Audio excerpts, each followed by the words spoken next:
Kalian mengharapkan waktu muncul detik langsung gitu. Saya nggak dapat. Saya katakan itu karena yang jelas itu ada dan kita menjauh. Kalau kita percaya bahwa itu sabda Tuhan yang mempunyai kuasa, kenapa tidak menerima? Itu. Karena dengan demikian saya memahami ada fenomena-fenomena alam, peristiwa-peristiwa yang saya ngerti. Karena apa? Karena ada. Tuhan sudah menuliskan, Tuhan sudah membagikan, Tuhan sudah mengatakan. Seringkali saya katakan, perhatikan Bapak Ibu, kalau Anda baca kitab suci, Anda itu nggak perlu bertanya-tanya, Tuhan, why me? Kenapa ini terjadi sama saya? Kenapa sih saya harus begini? Semuanya sudah ada di situ gitu loh. Kalau teman mengatakan, bodoh, baca tuh buku. Udah seribuan tahun yang lalu, kamu aja nggak mau males. Masa saya nggak bakal Anda akan mendengar kemudian doa, bahkan sekalipun Anda berada di depan Gua Maria 24 jam duduk begitu, tiba-tiba muncul suara itu, suara hantu, jangan malah begitu. Hati-hati loh. Saya katakan tadi, bukan sekedar bahwa suara yang gaib itu semuanya dari Tuhan. Kalau kita percaya itu sabda Tuhan, mari memulailah supaya kita paham apa yang Tuhan kehendaki dalam perjalanan kehidupan kita.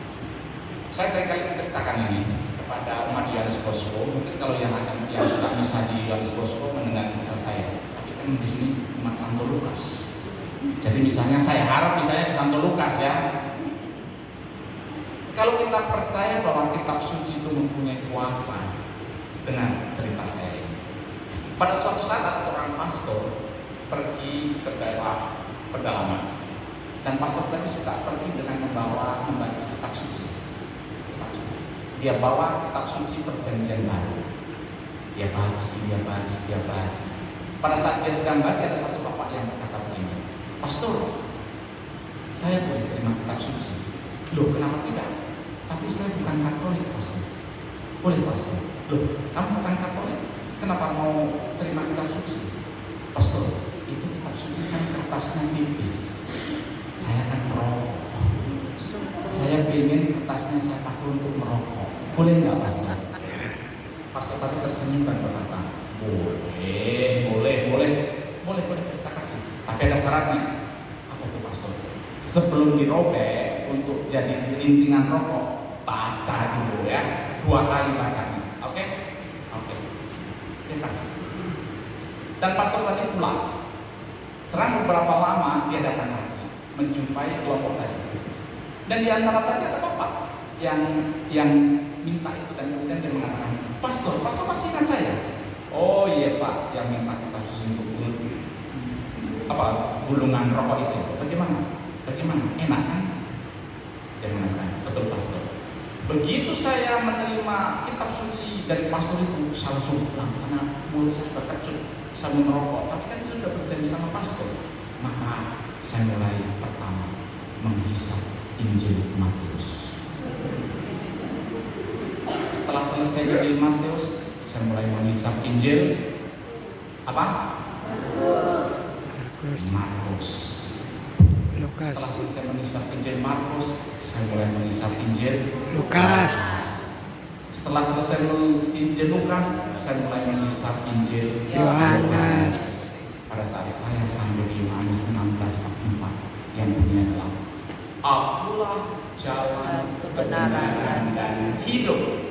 Tidak ada seorang pun yang bisa kepada Bapa sampai Bapa kalau tidak melalui aku. Pastor saya diingatkan siapa yang saya hisap selama ini. Dan kemudian saya jadi Katolik. Mungkin ini bercanda. Tapi kalau puasa, kalau kita percaya sabda bukan sekedar tulisan, itu sabda yang mempunyai kuasa. Baca. Kalau kita membaca kitab suci, penyakit kita kan masih sama. Pastor, saya nggak ngerti, betul kan?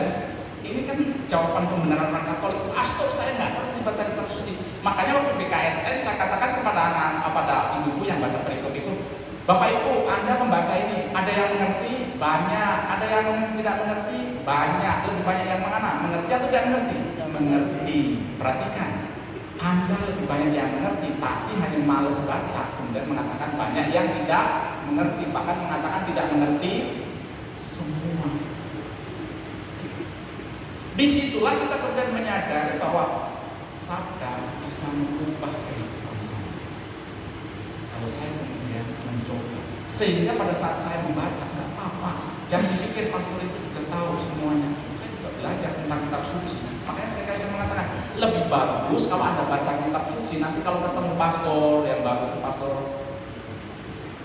sini yang baru yang dari Medan itu, Pastor Thomas. Dia psikolog, dia teman saya dulu waktu kami sama-sama masih di negara jauh. Ketemunya bukan, Pastor Thomas tambah botak aja lu, nggak begitulah. Atau Pastor Thomas tambah gemuk aja, bukan begitu. Ketemunya kalau baca kitab suci, Pastor Thomas, saya kemarin baca Nahum di Sukadahu itu, apa sih artinya? Kualitasnya kan beda kan? Jelas. Dan pastor pasti kalau dia bisa bantu, dia bantu. Tapi kalau tidak, oh ya nanti saya akan cari jawabannya. Supaya juga kemudian saya dikuatkan hari demi hari kalau baca. Percayalah, yakin. Kalau orang bertanya, pastor saya bacanya dari mana? Sudah, nggak usah dari mana, pokoknya buka dulu aja. Itu sudah bagus. Buka aja males, bagaimana mau mulai dari mana? Buka dulu, dari mana? Dari belakang juga boleh, nggak apa-apa. Yang penting buka dulu, lihat isi dulu, supaya indah. Kita lanjut. Dan disinilah Wahyu mengandaikan kepada kita tentang kemerdekaan. Artinya Tuhan mau menunjukkan diri, mau mengkomunikasikan diri. Tapi saya sebagai manusia pun berhak untuk menerima ataupun tidak menerima. Jelas, merdeka. Bahwa Tuhan mau memberikan kepada kita jalan keselamatan. Dan kemudian saya kok keselamatan Tuhan itu susah. Karena kalau kita lihat kitab suci itu isinya cuma dua hal besar. Janji Tuhan dan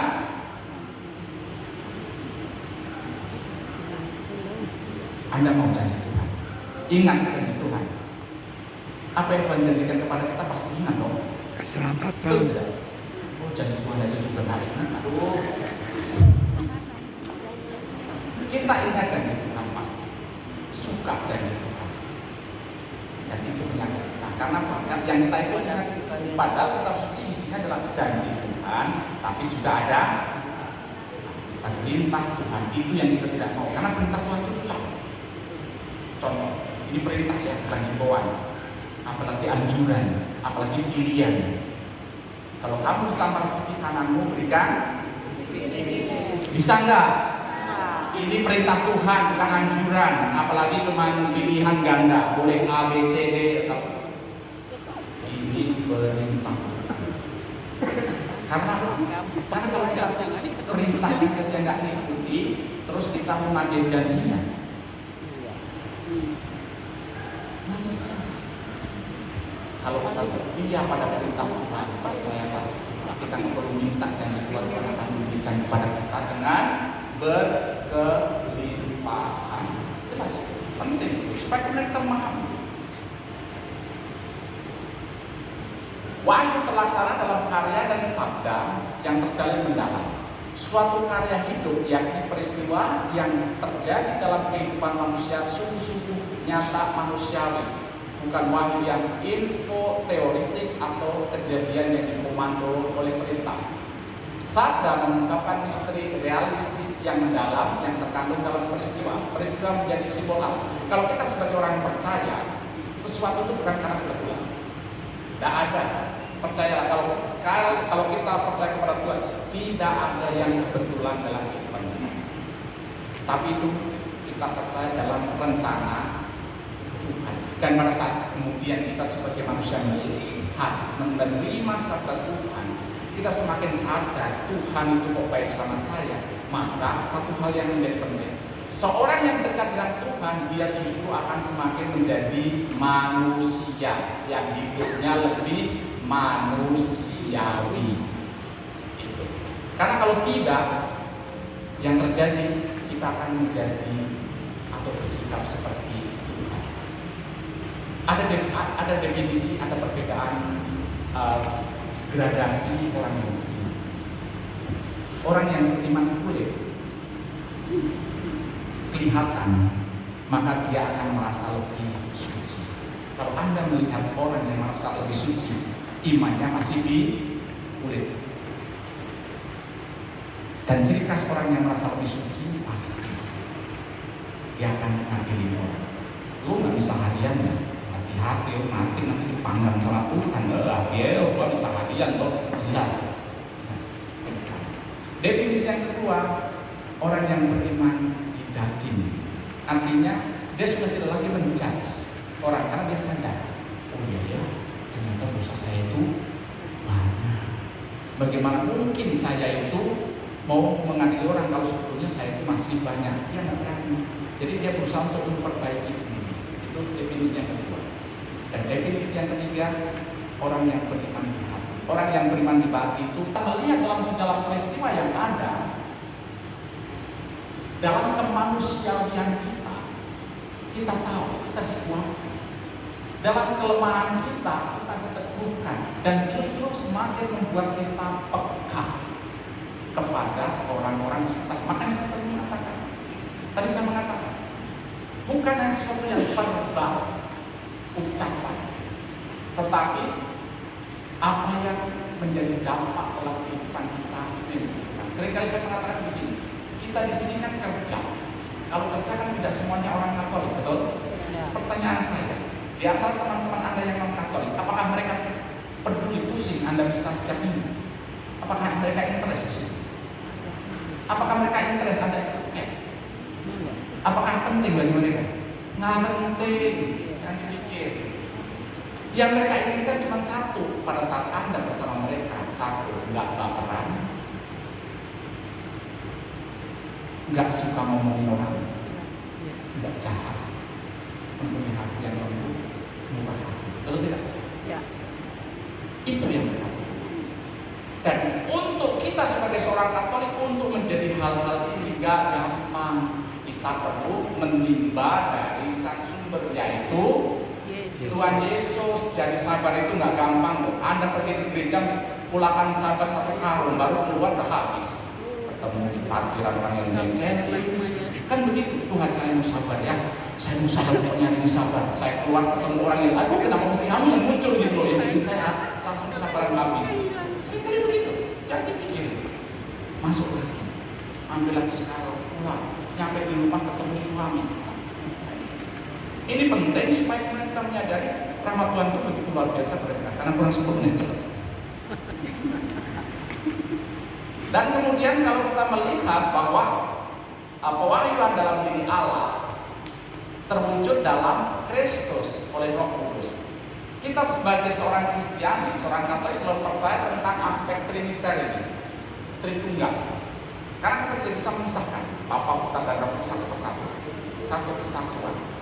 Dan pada saat kita berbicara tentang hal ini, maka kita berbicara tentang Tuhan Yesus yang merupakan kepenuhan, pusat pengantaran antara Allah dan manusia dalam seluruhnya berjumpa. Kepenuhan di mana perjumpaan Allah dan manusia menjadi penuh, sehingga selanjutnya dapat berkembang dalam seluruh kekayaan secara gereja. Perhatikan bahwa kita percaya dalam diri Yesus itu pewahyuan mencapai puncaknya. Ini juga nanti akan berikutnya. Dalam diri Yesus itu pewahyuan mencapai puncak. Allah itu memberikan wahyunya melalui para nabi. Dan nabinya tadi akan memuncak pada pemberian diri Allah yang menjadi manusia. Ini loh, itu sudah puncak, dan puncaknya dipertahankan, dihidupi, dilestarikan oleh gereja melalui magisterium. Tidak ada lagi puncak sampai nanti Tuhan datang pada kemuliaannya pada akhir zaman. Dan tugas kita adalah bagaimana saya bersyukur sebagai seorang Kristiani, sebagai seorang Katolik mempunyai Allah yang peduli gitu. Kan banyak orang bertanya, ngapain sih kalian orang Katolik itu hanya 3-1-1-3 capek gitu. Udah 1-1 kan gampang gitu kan. Kan mereka berpikir, mereka selalu mengatakan 1 tambah 1 sama dengan 1 tambah 1 sama 1 sama dengan berapa? Lama saya